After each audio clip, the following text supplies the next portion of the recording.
শাওনের কথা শুনে চমকে গেল শুভ। সম্পূর্ণ জানতে ভিডিওটিতে একটি লাইক করে দেখতে থাকো। গল্পের শুরুতেই দেখা যায় সবাই মিলে গাড়িতে করে রওনা দিয়ে দিয়েছে রুদ্রপুরে যাবে বলে।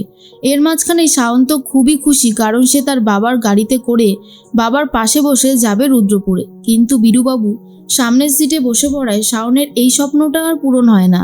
তখনই শাওনের পাশে বসেছে পিকু। পিকু বুঝতে পারে যে দিদি তার বাবার পাশে বসেই যেতে চাইছে। এর মাঝখানেই শুভদের পরিবারও রেডি হয়ে গেছে। যেই গাড়িটাতে রঞ্জিনী ছিল সেই গাড়িটাতে করেই শুভর পরিবার যাবে রুদ্রপুরে। এর মাঝখানেই শাওন ভাবে, আজকে আমি আমার মায়ের বাড়িতে যাব। আমার যে কত আনন্দ হচ্ছে সেটা কাকে বলে বোঝাবো।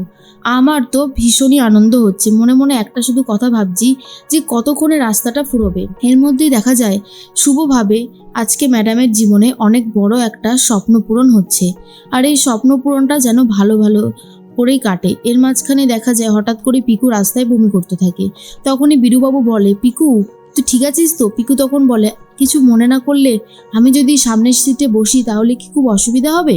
তখনই সে বলে, না না, অসুবিধা হবে কেন।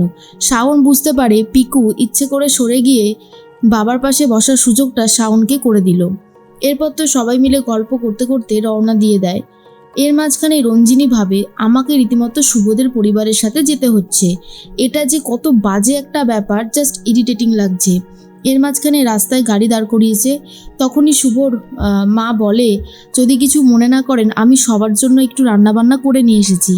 সবাই যদি আমাদের রান্না করা খাবারটা খান তাহলে আমাদের খুব ভালো লাগবে। রঞ্জিনী বলে, না না, সেটা কি করে হয়? আপনারা খাবার নিয়ে এসেছেন আপনাদের জন্য, আমরা এতগুলো মানুষ আপনাদের খাবার খেয়ে নিলে আপনারাই বা কি খাবেন? শুভর বাবা বলে, না না ম্যাডাম, আমরা সবার জন্যই করে নিয়ে এসেছি। বীরুবাবু বলে, ব্যাস তাহলে তো হয়েই গেল, আর কোনো সমস্যা নেই। এরপরেই একটা ফাঁকা জায়গা দেখে বেশ বসে সবাই মিলে খাওয়া দাওয়া করতে থাকে। তখনই বারবার করে শুভর ফোনে ফোন ঢুকছে, আর ফোন করছে শ্রীপর্ণা, যেটা বুঝতে পেরে গিয়েছিল শাওন। শাওন তখন বলে, এত বারবার করে ফোন ধরার কি আছে আমি বুঝতে পারছি না, জাস্ট বিরক্ত লাগছে, শুভটাকে উচিত শিক্ষা দিতে হবে। শ্রীপর্ণা বলে, তোমরা কি পৌঁছে গেছো শুভ? শুভ তখন বলে, না না শ্রীপর্ণা, এত তাড়াতাড়ি? আমরা তো এখন রাস্তায় বসে সবাই মিলে একসাথে খাবার খাচ্ছি। এরপরে শ্রীপর্ণা বলে, যাক খুব ভালো হয়েছে, পৌঁছাতে তো তারা অনেক সময় লাগবে। এরপরে খিদে পেলে রাস্তায় কিছু খেয়ে নিও কিন্তু। শাওনের তো একদমই ভালো লাগে না। তখন বিথিকা বুঝতে পারে যে শাওন কিছুতেই এটা মেনে নিতে পারছে না যে শুভ অন্য কোনো মেয়ের সাথে কথা বলছে।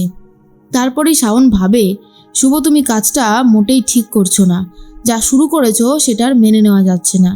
এরপর রোহিতের মাথায় রীতিমতো পায়েস ঢেলে দেয় শাওন, না বুঝতে পেরে। আর এসব হওয়ার পরে শুভ বুঝতে পারে ম্যাডাম যেন কেমন একটু অন্যরকম বিহেভিয়ার করছে। হঠাৎ করেই দেখা যায় শাওনদের গাড়িটা মাঝপথেই খারাপ হয়ে যায়। আর তখনই শুভ বলে, যা এবার কি হবে? তখন শাওন বলে, এখানে দাঁড়িয়ে না থেকে কিছু একটা ব্যবস্থা করো। এরপর আবার শ্রীপর্ণা ফোন করেছে আর বলে, শুভ পৌঁছে গেছে তো? শুভ তখন বলে, না না শ্রীপর্ণা, মাঝখানে আবার গাড়িটা খারাপ হয়ে গেছে। এরপর শাওন বলে, শুভ দেখি ফোনটা দাও। ফোনটা কেটে দিয়ে বলে, এবার যাও গিয়ে ভালো করে মেকানিক খুঁজে নিয়ে এসো, এইভাবে আমরা কতক্ষণ দাঁড়িয়ে থাকবো? তোমার তো দেখছি কাণ্ডজ্ঞানের ভীষণ অভাব আছে। এরপর শুভ বলে, হ্যাঁ ম্যাডাম যাচ্ছি, দেখছি কিছু একটা ব্যবস্থা করা যায় কিনা। অন্যদিকে কাছেই ছিল এক গুরুদেব, আর সেখানেই চলে গেছে শাওন। শাওনকে দেখে সে বলে, হ্যাঁ রে, তোর পরিবারের লোকের সাথে তো তোর অনেক দূরত্ব, কিন্তু তুই খুব ভালো মনের মানুষ, তোর খুব ভালো একজনের সাথে বিয়ের যোগ আছে, আর তোর বিয়েটা খুব তাড়াতাড়ি হবে।